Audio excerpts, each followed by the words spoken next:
Shay, France getting off to a winning start. They had a little bit of good fortune along the way, and they also had the assistance of the VAR, which worked in their favour this afternoon. Yeah, we're still undecided. I think in the studio we felt that the referee got it wrong. I think Ray Houghton on comms thinks he got it right, so it's a bit of a... I don't think it was a penalty. I think the very first angle when I seen it live, I thought he got a nick on the ball, and he's give a penalty, which I don't think it was the right decision. And then he had the...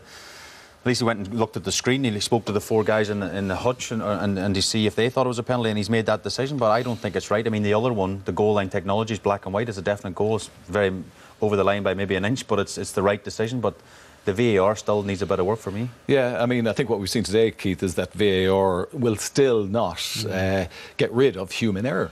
Still some contentious issues. The whole idea of the referee being in full control. We'd mentioned in the previous game that the people in the van, with the views they have, the amount of time they have to really look at the angles of it, they can come to a better conclusion quicker than the referee can.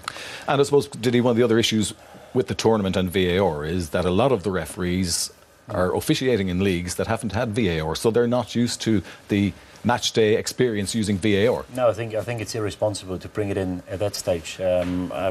We've been in contact for the last 12 months in Germany, and there was huge controversy early on, and even towards the end of the season. And you know, as you say, 95% of the referees never been in contact with VAR, and the assistants in the studio, they come from 3 or 4 countries where it's been used.